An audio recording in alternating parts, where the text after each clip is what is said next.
Liam Eckert, Major of the USMC Special Ops Unit Lamora, reporting in. The mountains are cold and quiet. Besides myself, there's only 3 remaining in my squad. If the past few hours are any indication, well, we'll all be dead by sunrise. The thing, ungodly vile beyond comprehension, is still out there in the forest beyond. We found shelter in a cave, the damp space providing us safety for a little while, but it could easily be right outside our doorstep, and we wouldn't even have a chance to scream. In the event we perish, I leave behind the record of what we found here, hopeful that the creature will only kill us. What little good these notes will do, I can't say, except to remind us all that the world we think we understand is non-existent. October 22nd. My squad consists of 8 other seasoned Marine officers that I have served alongside for nearly 13 years. Our commanding officer, Jack Taggart, gave us the mission docket at approximately 2,300 hours. While I can't include the exact details of the report here, I can summarize to let you know that we were ordered to eliminate a threat that's been identified near the Yosemite National Park. Judging from the initial briefing, many of us had a look of confusion on our faces when we were told to hunt and track down a creature that, by all accounts, should not exist. Most of us assumed this had been some kind of training exercise, or that it was merely a secret mission and the orders that we were given were false. All my years, I never expected we'd be going in search of Bigfoot, Lieutenant Bosch said with a hearty laugh. There are a few in our group that have taken our instructions to the letter, though, and studied what little they can to find out about the creature that we were supposed to be hunting. At the time, I was sure the information we had obtained from the second-hand web searches and strange drawings were merely the stuff of folktale. After everything I'd seen and heard, I can't be sure any longer which of the documents we found are true and which are false. The data we obtained told us the creature is approximately 39 to 42 feet tall, with some cited to be as large as 53 feet. But that alone seemed to make it impossible for it to hide in the woods unseen. No creature on Earth had that type of camouflage. The other details included that the creature was able to mimic any kind of sound, including voices, which supposedly it used to lure people to their doom, hence the name, but I couldn't wrap my head around why anyone would be fooled to follow such a noise into the unknown. And how could such a lanky creature even feed on flesh? The drawings resembled something like a rusted, dried-up gibbon, with no feasible way to consume except for a thin mouth near the top of its twin heads. In some ways, it resembled the roots of a tree, winding in and out of the body to create a conglomeration of mangled wires. But none of it seemed real to me. Even after we arrived, we were given details about its hunting territory. I still denied this was why we were really here. Surely there was some other reason than to track such a ridiculous-sounding monster. October 27th, we set up base camp near the foot of the mountains. 3 soldiers were told to start reconnaissance of the surrounding area and take photographs of everything. As Taggart explained, the creature could easily hide amid the forest by looking like any other large tree. I decided that evening to entertain the notion that this beast was in fact real, and existed in the shadowy, quiet woods that surrounded us. So I asked how it was that this creature had come into the interests of the United States Army. Taggart put out his cigarette and looked out wistfully towards the stars. Well, about 2 years ago or so, there was a survey going on over in Afghanistan near the Chinese border. A whole battalion wiped out. No one knew what happened for nearly 3 months. Most of the reports had written it off as some kind of terrorist attack, but then one of the team members, they managed to come back alive. Henderson. I can't remember, but he starts rambling on and on about how this bizarre creature had found them in the desert. Taggart seemed to pause as though he had heard something off in the distance, told us that we should set up camp a little further into the mountain trail just to be safe. When we all arrived, When we all asked why, he claimed it to be too quiet where we were. A few hours later, once we had settled down, Bosch noted the team we'd sent out earlier still hadn't returned yet. Tiger took that as a sign that we were already in the creature's territory. He ordered Bosch and I to unload the heavy sound system he brought with us and explained, "When the creature's sleeping, it blasts white noise. Soft harmonic music that anyone can mistake as just nature's creatures buzzing about the night. It also keeps the creatures from invading each other's territory. From what I understand, they're very solitary monsters," our CO explained. The rest of us still didn't know what to make out about all this, but obediently complied. The remainder of the night was just as unnerving, as Taggart refused to sleep and kept adjusting the frequency of his radio. "Might pick him up," he explained softly. October 30th, nearly All Hallows Eve. No more appropriate time to be hunting monsters, I suppose. We haven't heard back from the first recon team, and while Taggart seems to believe the monster took him, most of us think they simply bailed.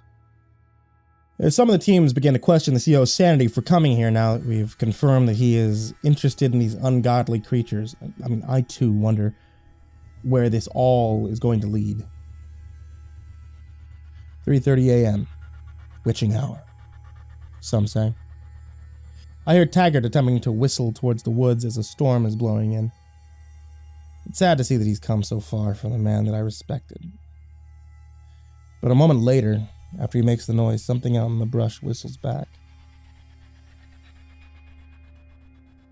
He freezes as a crackle of lightning splits the sky and we begin to hear what sounds like a reverberating quake across the entire forest.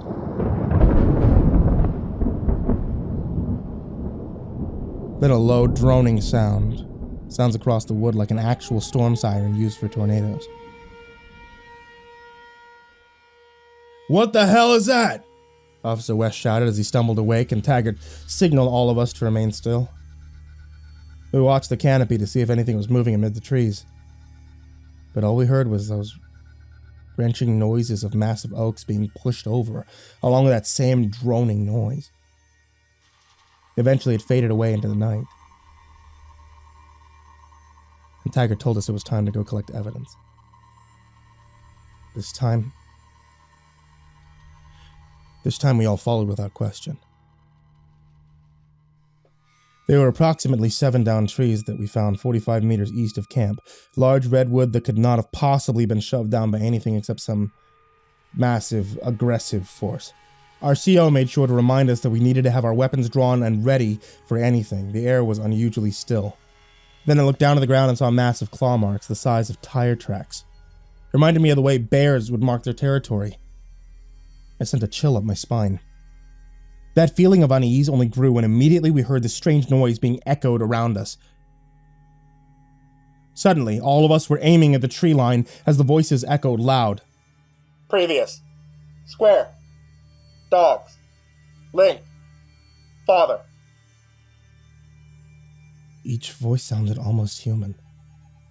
Nonsensical ramblings that were designed to confuse and disorientate. We heard the crashing of trees around us, and then I turned and saw the unspeakable. Long, bony fingers that seemed to come from the tops of the trees, reaching down and grabbing Taggart like a rag doll, hoisting him up as more gibberish spelled out. Closed. Shiny. Month. Determined. Enchanted.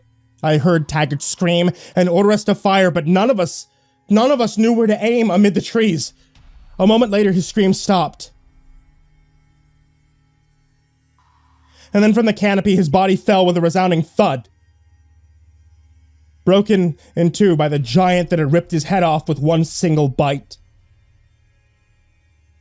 Fall back! Fall back! I ordered the others, as the blasting siren noise now deafened the woods, and I saw a massive foot lift up to walk towards us. Bosch and 2 other soldiers did not listen to the warning, and tried to fire into the beast. It sounded like the bullets were hitting something, like a metallic plate, and not penetrating to do any damage, and then the forest only had the sound of the creature's confusing, garbled noise.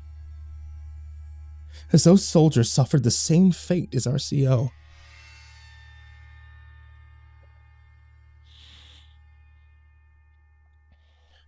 November 3rd.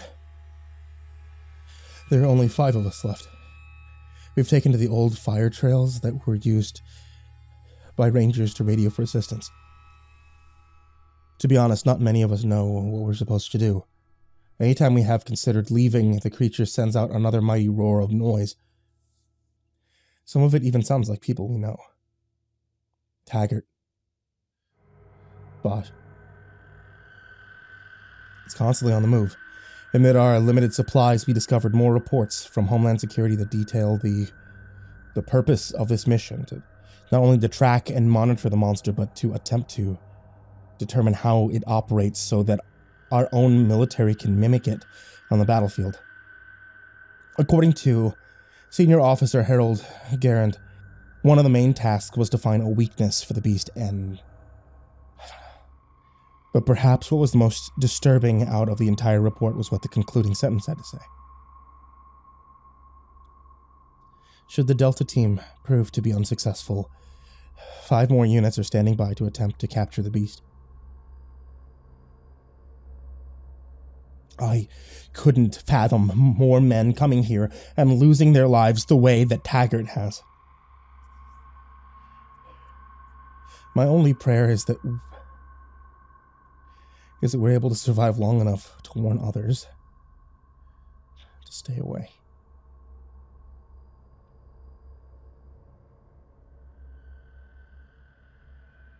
November 7th. We haven't heard the creature for several days now. We decided to attempt to escape the nightmare. We found an old map discarded by some unfortunate camper here, and we're gonna use it to find a radio tower. God be with us that we can find it there without incident. Halfway to the tower, we heard the distinctive slow white noise of the creature echoing around the area. At first, the melody would have been something that could put us at ease, but given what we know now, not a soul dared to take another step. I raised my weapon and moved up the trail, looking about at the different massive tangled roots and wishing I could determine which one might be hiding the malevolent tree god. The other men followed me cautiously as we arrived at the tower, hastily climbing the steps to signal to our home base that we needed rescue. Opening the door to the dusty watchtower, I got the strange sense of being watched as I stepped into the shadowy room. It was clear that the place had not been operated in quite some time, and that any equipment we hoped to use had now fallen into disrepair. There's a first aid kit, a few flare guns. Nothing major, though. Wes reported as he turned to me for orders. With Taggart gone, I was opted as leader, and the responsibilities didn't feel as great as I'd hoped. Given what we were up against, I knew that one word wrong could send us to our deaths. I think I opened my mouth to order them to gather what they could, but the words never came out. Instead, that white noise shifted suddenly to a blasting, intense, shrill pitch that made us all fall to our knees in agony. The noise did not let up as I crawled over towards the balcony of the watchtower, using the massive spotlight that was attached to the side of the building to try and get a good look at the creature. I'll never forget the long strides it took as it gracefully sifted through the forest, treating the tops of the trees as though they were grass to be brushed by. It was moving towards us at an alarming rate. I shouted as loud as I could to my squad to retreat, but already Wes and other officers were convulsing in shock due to the resounding alarm that the siren was giving. They were beyond recovery. I pushed my way down the stairs just as the mighty creature reached into the watchtower and took both men with its dry, bony hand, raising them high into the night sky. As the garble turned to a soft, almost soothing music, perhaps something to ease them into accepting the fate they were a part of. And then it dropped them towards its open mouth. The teeth gleamed in the moonlight as its massive, snake-like tongue whipped out and gobbled them up. The rest of us stood transfixed as it crunched their bones like we might chew on crackers, horrified at the idea that our fellow soldiers had fallen into the belly of the beast while still alive. Then, just as suddenly as it had come, the creature stalked back into the forest, finding its way amid the taller of the trees and disappearing from sight. "We should stay here," the man next to me said, trembling as rain began to fall. I saw no reason to object, too dazed by the events of the day to even consider making a run for it.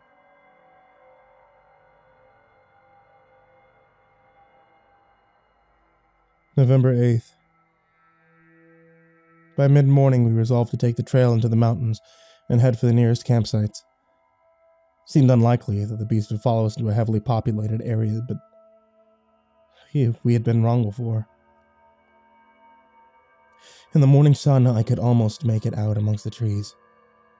Its long, bony legs and arms stuck together to further resemble a massive lumber.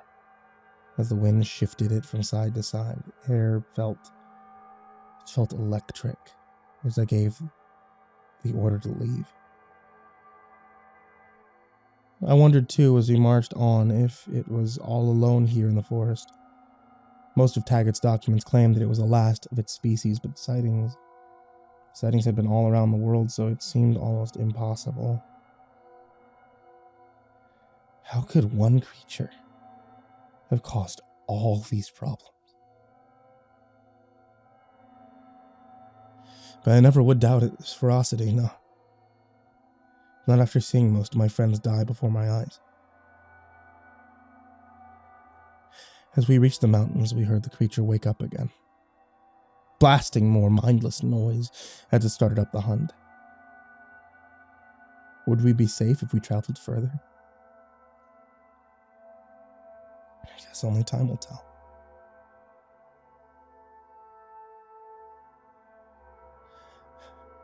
I didn't try to make any further notes as we traveled this harsh landscape. The creature seemed to be one step ahead of us the entire time, forcing us into these caverns, mimicking even our lost loved ones to torment us with the fact that we're now mice trapped in a maze. I don't know for sure what will happen when it finally zeroes in on our location. I only pray this document's found by someone who knows what to do with it. How to get it out there for others to be aware of the threat.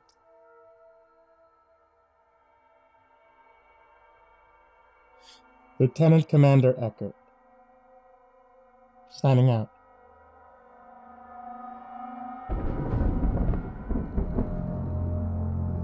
Mother Nature is terrifying. Living in rural Kansas, I learned at an early age what a tornado shelter was. We lived in a trailer park on the outskirts of town, so when the siren started wailing, we knew the routine. Mom would grab the essential supplies, Dad would start the car. It was my job to get my two little brothers dressed and ready. All this in less than 3 minutes, 30 seconds. That's what they told us. That's what they told me would be the safest. Sometimes we'd have drills. Dad would wake us up in the middle of the night and shout that we needed to go. Uncle Adam's house was our go-to. His place was just 15 minutes away. He built a bunker there that was supposed to keep all of us safe. I say supposed to because this was all theory until a few nights ago. When we'd practiced probably 1,000 times, none of us had ever lived through the real thing. The reality of a storm like this is nearly impossible to describe, especially when the storm itself is not what caused the real horror to play out. I'm hooked up to a machine now, in a hospital, in a county away from where I live. I don't know if anyone in my small town is even still alive. A reporter stands outside my door, insisting they want to talk to me. I know it's because they want to turn my tale into sensational news, but I don't really care. Someone needs to know what happened. The truth about this storm. It's 9 p.m. I'm here speaking with Stephen Jaron from the small town of Moon Creek. The reporter said as she sat down opposite me and started up the recorder. Stephen, can you tell me exactly what happened? She whispered. I drew in my breath and I tried to find the right words. I was still shaking. I remember everything about this nightmare because I was at a friend's house, Tommy Anderson, rest in peace. I can hardly bear to relive the experience, but I'll do my best. The cameraman adjusted his angle to zoom in on my face. I wondered if they could see the tremors in my muscles. Just got off the phone with my girlfriend. We heard the sirens. I think I dropped my phone almost impulsively. The sky was quiet. Couldn't see anything that made it look like there was a storm on the horizon, but Dad had reminded me that the weather could change in an instant, so I instinctively ran to go get my little brothers as the sirens grew louder. Then I remembered I wasn't even home. About 5 minutes later, Tommy's dad was out reviving the car, and his mom was checking for weather reports on her phone. There wasn't anything on the radar that showed bad weather, and maybe they're just testing the sirens, she said. As we stood there and I looked out towards the horizon. I didn't know exactly what their shelter-in-place plan was, but I knew it would mean going across town. That's when I saw it. Tall, impossibly built together, it looked like a skyscraper in the midst of the blank space that was our field. Behind it, a few gentle strokes of lightning illuminated the sky, and I thought I saw the massive thing. Well, I thought I saw it move. I think I must have rubbed my eyes, believing it was some kind of hallucination, and then muttered, maybe we should go to my Uncle Adam's anyway. The sirens suddenly walked down to a soft murmur, and Tommy's mom scratched her head, also staring at that strange tall contraption out on the horizon. Had it been there before? Had it moved? I think it was just a false alarm. Let's go back inside. It's school night, and all you need to get some rest, she decided. His dad killed the car, also looking out at the tall, spindly thing, and said, best to let the dog sleep inside, too. I texted my mom and dad to see if anything happened in their area. Didn't get a response. It was late, so I didn't even think that something might have been wrong. So once I realized that, it was far too late. 2:32 a.m. I remember the time because the noises started again. I slammed my alarm clock instinctively. The sirens, they were louder than before. Almost as though the thing causing them was closer. The rattle outside my door told me a storm was almost on top of us. But this time it was not a test. The house shook as I woke up little Joey, Tommy's brother. Then I opened the window to get a better look outside of the sky. But instead I saw that same building from earlier, except it had definitely moved closer. There's no doubt. Then to my surprise, I saw the thing move. The crackle of lightning flashed across its body and the tower made its low groaning noise, like a beast might. Was it alive? I wondered. I slammed the window. I told Stevie to grab his things, the sirens growing louder as I stumbled down the stairs. My head felt heavy as I got to the bottom. The room spinning. Felt like I was having the worst migraine of my life. At the top of the stairs, I heard Tommy's mom screeching for us to get to the car, and the wind picked up. Was the storm or the creature causing this? Again, the noises intensified as the house shook more, and Tommy's mom covered her ears trying to head down the stairs. Something in the air was making her convulse. She couldn't keep one foot straight, and I watched as she tumbled down the stairs, her head smashing against the banister as she did. Joey screamed. The roof of the house began to tear away. "Mary!" I heard Tommy's dad scream, and he ran in, his ears bleeding as he checked his wife. I don't know if she was alive or dead, but for her sake, I hope it was the latter, given what happened next. See, something above us, something moved in the storm. Its dark, bony fingers reaching into the house like it was a plaything and plucking her from the arms of her husband as though she were a mere doll. Joey kept screaming as I crawled into a tight closet, and I watched the shining metallic arm take Mary into the sky. A few more shrill noises filled the air. Some of them sounded like loud voices. Tribute. Estimate. Dark. Gassed. Define. The words made no sense. Just a mess of garbled noise that was making my ears start to bleed as well. All the while, Stevie just kept screaming as this great beast moved out of our house and towards the open street. "We have to warn people," Tommy's dad said as he grabbed me from the closet. We ran to the car, and Joey, he couldn't hardly calm down as we moved. I got out my phone, I tried to call my parents again. There was no response. As the noises from the creature filled the air again, the phone only gave back static, as though it was blocking all outgoing signals. We watched in stunned horror as the long-legged creature moved wistfully through the neighborhood, sounding out more strange words to lure its victims as Tommy's dad got the van started. "Come on, boys," he ordered us. I kept my eyes on the mighty creature, its long arms smashing apart roofs, ripping out victims with little to no effort. Inside the van, at least, the shrieking noises it made were not nearly as numbing. We drove the opposite way, towards downtown. Tommy kept asking me to check my cell for any service, but it was useless. Damn thing had knocked out all service. I remember as we drove, I kept looking back. I kept watching as the creature moved in and out of the clouds. It was so massive. It seemed impossible for it to hide. But every other time I tried to look at it, it'd simply disappear. Was the body covered in like a camouflage or something far more unnatural?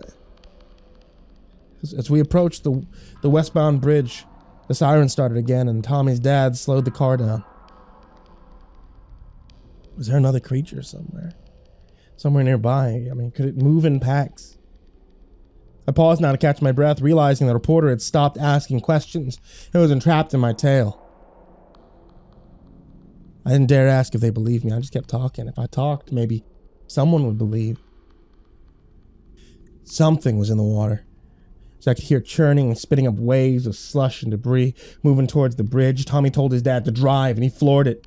Van's tires shrieked as we sped past the dark road. Joey squealed as though he thought it was some kind of game. I watched as the odometer climbed, thinking that we could simply outrun it. Then the droning noise grew to a crescendo, and a massive arm thrust out from the water below. We saw it grab a car in front of us, tossing it aside like it was a plaything, and then from the depths the creature emerged. Lightning crashed across the sky to give me a clear look at it. Even now, I don't know how to properly describe it. I think what was most imposing about it was its lack of eyes. And I realize now that the snake-like tendrils on its neck were acting like lightning rods, drawing in the storm's energy and possibly even powering the beast. All we could do was slam on the brakes and hope the car didn't spin out of control as strange, hypnotic music started to play from its head. I swear to you, I saw teeth. Long, bony fragments of what had once been a creature, opening and gnashing to try and find food. This predator was searching for us, using the storm as bait. He grabbed the back of the van as Tommy's dad turned around and ordered us to quickly escape. I don't think it was because I was so shocked by the monster or because of the noise itself, but I didn't move. I couldn't move. The creature drew the vehicle towards its thin-lipped mouth and started to shout more garbled words toward me. Hide. Cellar. Bird. Understand. Taken. None of them made sense. All I could see was the crash of thunder. Those long, gnarly teeth. And suddenly Tommy's dad was at my side, tossing me from the van and onto the bridge in the nick of time. He pushed his infant son into my arms and I rolled onto the concrete right underneath the creature's thin metallic neck and watched as it swallowed the entire vehicle. Grinding up Tommy's dad and the engine with one single gulp. I could hear his screams reverberate, its throat echo even louder as it seemingly mimicked his cries. As it stood up and crashed through the bridge, toppling the cement and mortar like paper, I still couldn't find the ability to run. I was sure that Tommy's dad would have died in vain, but instead it simply stood there like a statue, sending out low white noise that almost sounded soothing. Were it not for the source. Tommy grabbed my arm and we began to run for the bridge. Joey cried loudly as we tried to keep the rain from hitting him, instead letting it pelt at our backside. We needed to tell someone, anyone what we had seen, warn the town of the danger to come. The reporter told me we needed to take a break and went to grab some water. As she did, I saw she was conversing with a few of the nurses and wondered if she could write me off as crazy. I had hardly finished my story. I was beginning to wonder if any of it really even mattered. The reporter returned and apologized. I don't have much time left. She just left me some pictures. I recognized many of the victims. people from my town. Some were ripped in two, others missing arms and legs.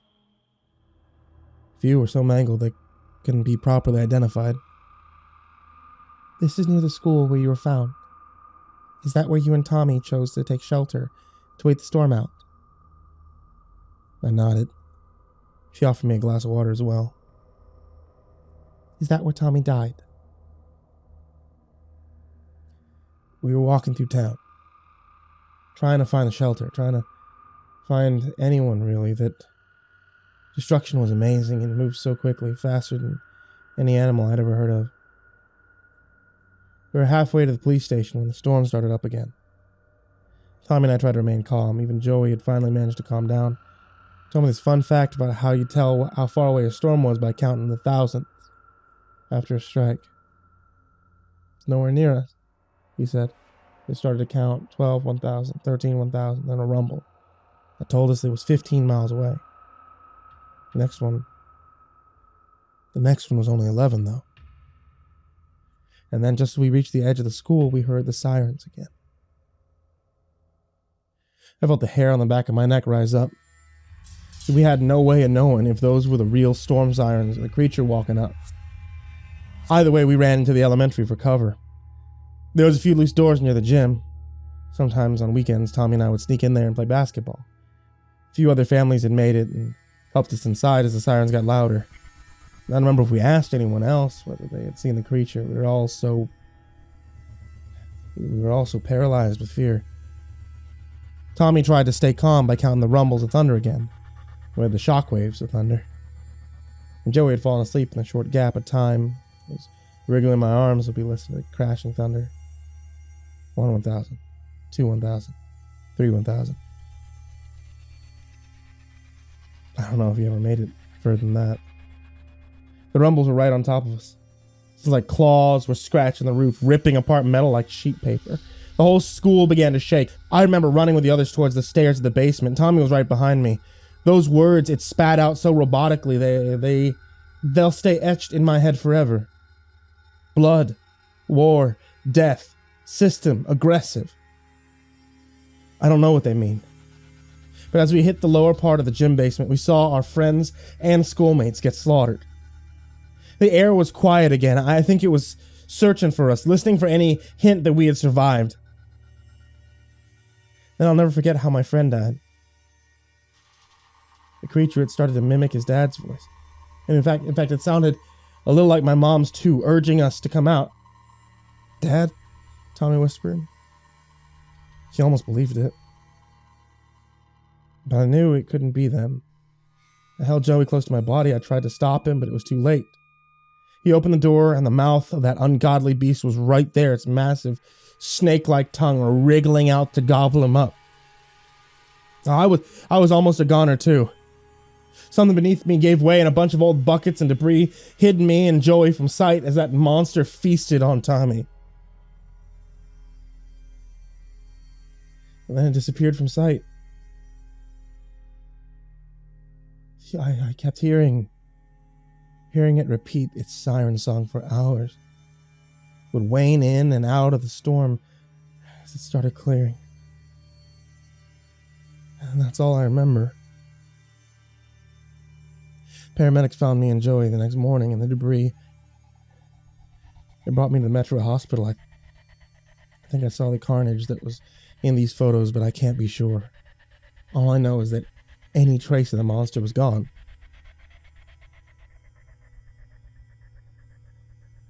The reporter took up the recorder, pursing her lips as she puzzled over everything I told her. That's quite a story, Stephen. And if what you're saying is true, you're the hero of the day for saving young Joey. What do you mean, if it's true? I nearly died out there. My entire town is gone. No ordinary storm could do that. I know. But still, talks of giants and monsters, it sounds a bit outlandish. Did you get any proof of this? She asked. I had nothing to say. I thought not. I'm sorry, Stephen, but right now I can't be broadcasting such an outlandish tale. I would become the laughingstock of the tri-state area. A single rumble of thunder rocked my window and made me jump as I rubbed my arms and slunk into bed. They left me alone as I stared, waited for the pitter-patter of raindrops.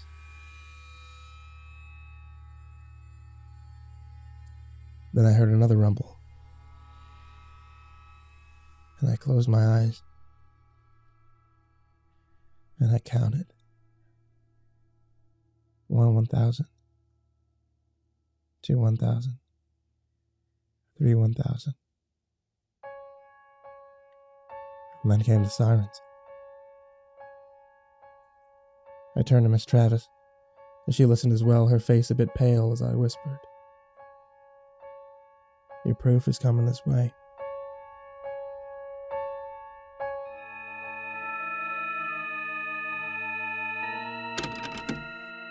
Good evening, listeners. I'm Jake Dalen, and this is Dreadful Discussions. If you're joining us for the first time, please be forewarned, this is a horror podcast, and the topics we choose to entertain you with will be both disturbing and unusual, and often be mature in theme. Well then, let's get down to business, shall we? Tonight we are talking about an urban legend that's been spreading around the tri-state area like wildfire, known as a siren, just like the old Greek legends. And now, a brief recap for those of you who are just tuning in. Unlike the old legends, this creature is supposed to be 40 feet tall, and it stalks its prey in the dead of night. It usually uses a variety of camouflage and subterfuge like sound mimicry, thus the siren. Now to start, I brought a local forest ranger, Jesse Sanchez, in to talk about the scientific consensus on whether or not these creatures could possibly be real. You're on with us, Jesse. Well, first, Jake, thanks for having me. I figured when I got the call and you described some kind of Godzilla kaiju, I wouldn't have to do any research since this is more myth than fact. But as it turns out, there are a lot of animals in nature that have similar survival traits to this towering behemoth. I guess whoever came up with the CreepyPasta figures basing it off of fact rather than fiction would be more frightening. Fascinating stuff, Jesse. So you're saying that the reports of hikers and campers finding these massive claw marks in the mountains, they might be true? Well, at the moment, I can't say that we have any definitive proof that a creature like this does exist. Only rumors and first witness accounts of survivors, although those are few and far between. Personally, I think it's a lot like people who claim to spot UFOs, just desperate for their 15 minutes of fame. Yeah, I see what you mean. But, come on. What about that kid over in Moon Creek? The whole town, it was destroyed, and he blamed the creature. So why would he do that? I can't speak for everyone, Mr. Dalen. Who knows what his broken mind conjured up from such a traumatic experience? Well, there you have it, folks. And that's what the experts have to say about this bizarre, gibbon-like creature that is blasting the news. But still, I want to hear what everyone else has to say as well. So be sure to call in now and get on the air. Tell us your theories or stories. I told Anna, my assistant, that I was going to take a 15-minute break and grab some coffee. It was bad weather tonight, so I wasn't expecting very many callers. I checked my messages, and went back to the control room, noting my other guest for the night, conspiracy theorist Kyle Trescott, was running late due to bad roads. Do you think we should even be airing this right now, Jake? Given all that this area has gone through lately and with the rash of sightings, it just seems like it's in poor taste. Hey, it's a hot-button issue. You can't just balk at something because it hits too close to home. This is news. People are chatting. Have I had any callers? I asked. I set down my coffee and picked up the headphones. The station shook a little as lightning and rain thrashed around us. A few. I think one of them might have been a prank, so I just put it on recording. Anyway, I should probably get home, Jake. They say it's gonna get worse. Wait, you're leaving me to handle all this alone? Isn't that what you always do? Was her retort as I turned on the recording again and said, "Sorry, folks, I had to get a little bit of a caffeine boost." Since it's a stormy night, let's get our first caller from over in Moon Creek. Now, as many of you know, I mentioned before, this town recently suffered at the hands of an F5 tornado. But according to one young man, that storm was the work of something far more monstrous. So caller, what do you have to say about all of this? There was a short pause, followed by a loud shrill of static and the most peculiar words.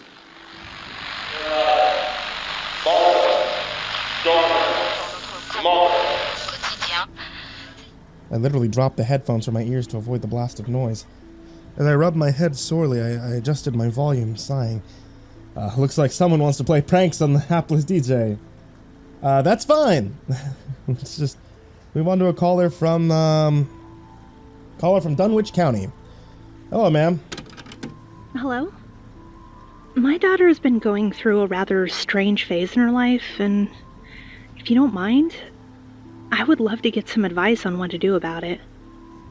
You see, she just turned 6, and like most little girls, she has been enjoying tea parties and playing with dolls. I think you might have the wrong number, I said, but the woman kept talking. Recently, though, I've noticed she spent a lot of time with one particular toy, her stuffed giraffe, and she is insisting that Mr. Raff is quite alive. Suddenly the woman's voice changed, and it sounded like a little girl in the background. Mommy, Mr. Raff says that he doesn't like it when you turn the light off at nighttime. He wants to sleep with the night light on so he can keep an eye on me. Mommy, Mr. Raff says he can't take a bath anymore or he won't be able to stay with me. Please don't wash him.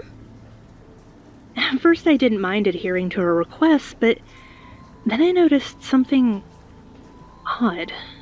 I don't know why I kept listening to this strange woman's story. Couldn't fathom the connection just yet. She would tell me that her stuffed toy would want her to get undressed, or to lay down and spread eagle to the ground. Things that no ordinary 6-year-old would ever consider. And sometimes I would hear the giraffe make these god-awful high-pitched noises, as though something was taking over its voice box. Petty, trench, station, slice, border. The noises were so loud and the house started to shake. It made my body paralyzed when it blasted that sound. You want to know something, Mr. Dalen? It took my daughter from me. It took everything I had, ripped my house to shreds like cardboard and destroyed it all. It was... no. It is a living nightmare. A spawn of the devil himself. Somehow I broke free from the hypnotic words of the despondent mother and realized that she was blaming her child's disappearance on a mythical monster. I told her to stay on the line and we'll get back to her, but honestly, I was thinking she had to be nuts. Why would this creature hurt innocent people and hunt them down? Was it doing this for sport? But it was just a mindless creature, wasn't it? I shook my head, realizing I was getting distracted again, and opened up the next line for the next caller. Is this Dreadful Discussions? It is. Who's speaking? Commander Hal Tennyson of the United States Marine Corps. I need to say a few words of warning to your listeners about this creature. Well, thank you for your service, Commander. So are you saying that what we've been hearing is... Of course it's true. Just because something sounds unbelievable doesn't mean that it can't happen in the real world. There are dozens of species that when first discovered, the scientific community thought it was just a hoax. But I have seen the reality of how these things operate. They are gods, and we are just ants. Outside, the wind whipped as the commander kept talking. It was almost certain that I could hear the distinctive white noise that the siren head was giving out. Because you have opened this door, it's not going to close just because you want it to, son. This thing is a merciless predator, and just talking about it, just when pretending that it might be real, you're inviting it to come find you. Commander, perhaps you could tell the audience about your own experience with the creature. If it will make people listen, I can try. Well, we are all here to keep an open mind, sir, so please, go ahead. My squad was tasked to hunt them down. 5 other units had already tried and failed. We were the last line of defense before it reached civilization. But we hardly even scratched the surface of how powerful these giants are. We had brought 2 army tanks to join in our search near the preserve. We heard of how animals were being crushed and killed like bugs, but we thought bringing more firepower would make a difference. Outside, the wind whipped as the commander kept talking. was almost certain that I could hear those distinctive white noises. He just picked up the tanks and smashed them to bits. We were playthings to it. Darkness and cold clung to our bodies like an extra layer of skin, covering us in this nightmarish, dank smell of fires that were scorching the entire forest. As we sat there, shivering and trembling, there weren't any words of comfort. We had thought we could fight a god, and this was our punishment for even thinking so. My closest officer was now just a charred corpse, portions of her fingers melting to the bone, as the ground shook once more, and the water from above poured down on us. The creature could sense our fear. Again, a rumble of thunder and the sirens outside my station told me I needed to flee, but I needed to hear more. Where was this at, Commander? How close were you to it? I held onto my rifle and searched for what little shelter there was left. There was a crawl space just beneath the bridge, but only a few moments after escaping there, it seemed to turn into an underwater grave for the corpses here. I closed my eyes, crying in pain as the rubble shifted and the walls gave way, pushing the bodies around me and into the devastated forest and the open maw of the monster.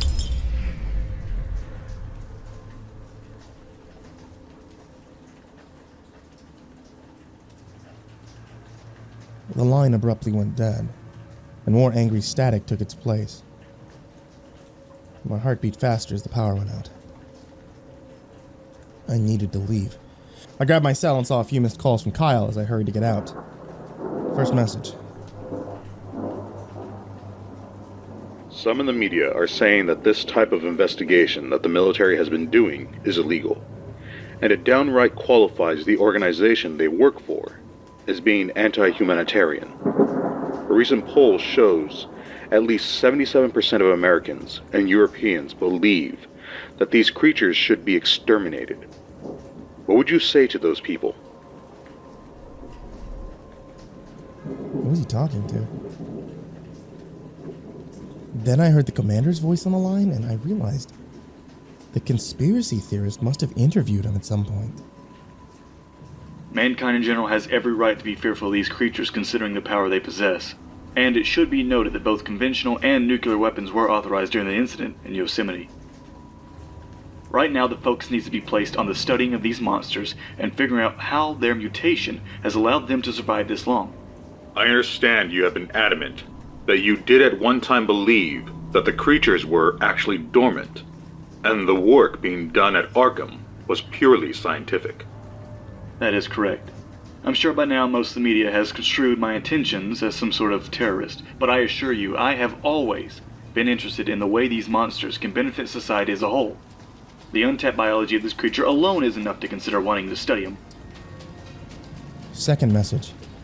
According to our data we collected, your father is the one credited with first discovering the creatures during 1956. Is that right? A second voice came on the line as I rushed out of the station. I didn't recognize it, but the man sounded frightened. For the most part of 20 years, he was affected by the creature in his youth. So why is it that no tissue samples have been taken of it by now?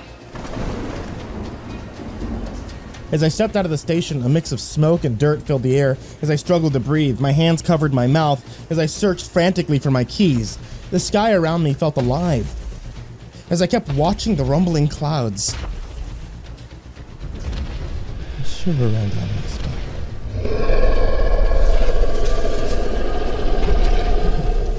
It was a child's terror brought to life. A dark, towering beast lumbering towards the station.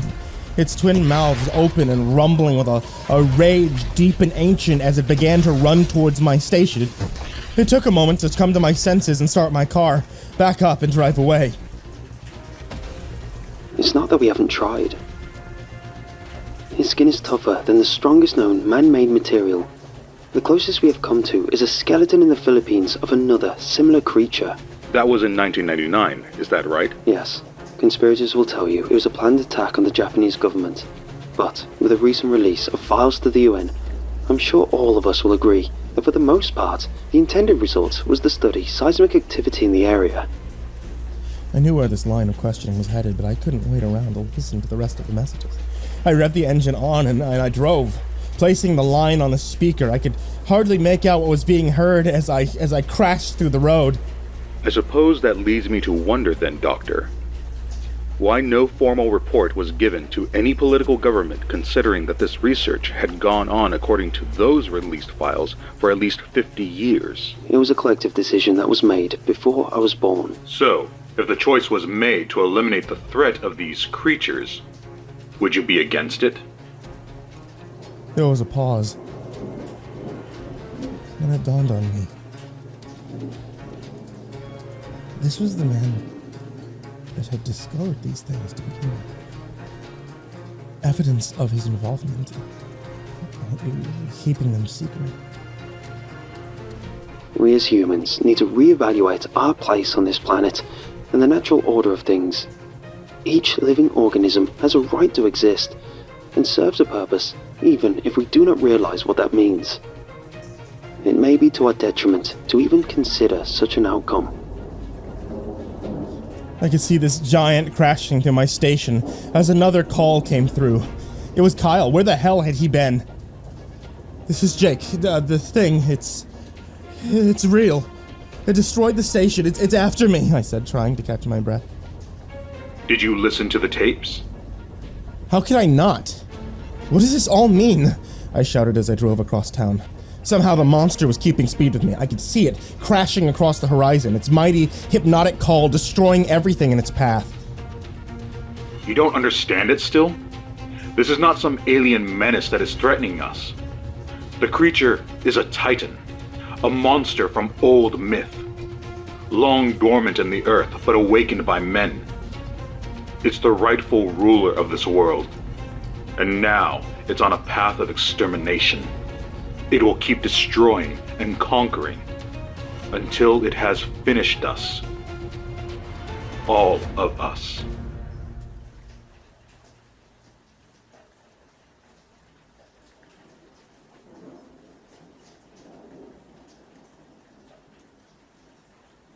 I made it out of town.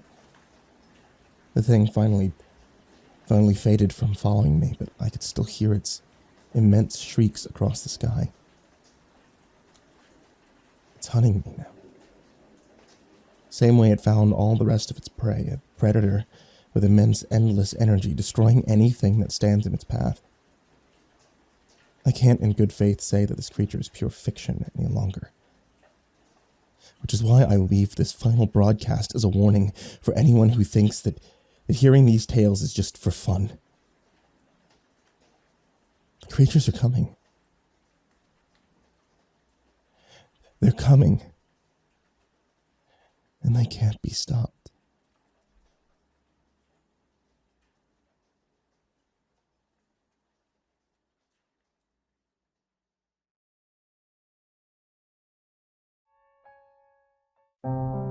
Hey there kids, it's me, MrCreepyPasta, and I just want to make sure that all of you guys are still staying safe and doing your best to stay inside and keep yourself quarantined if you can do so. For those of you who can't, really appreciate you guys doing what you have to do. So, all the best to all of you who are still working, and all the best to all of you who are forced to kind of stay home and are not able to work. If you guys are missing out on a lot of the conventions, which at this point, all of them that I was planning on going to this year with the exception of San Japan, looks like have been either canceled or pushed back. If you guys were looking forward to any of the conventions this year and are missing out on a lot of the artwork from some of your favorite authors or artists, take a look in the description down below. At least until the quarantine is over, you'll be able to find links to a bunch of my artist friends as well as authors in the description of every video. And of course, I will be bringing you guys stories every single day from now until the end of time, available here on YouTube as well as here on the podcast on Spotify, Apple, iTunes, and Google, and wherever else you can get podcasts.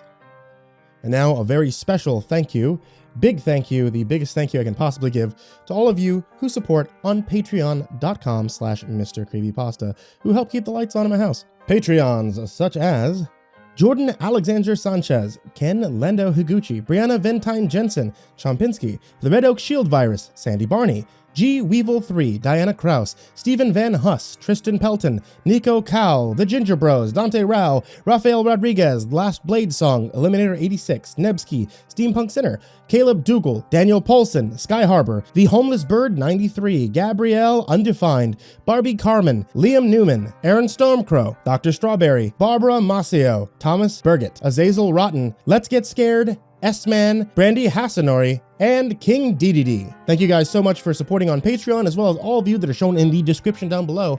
And sweet dreams, everyone.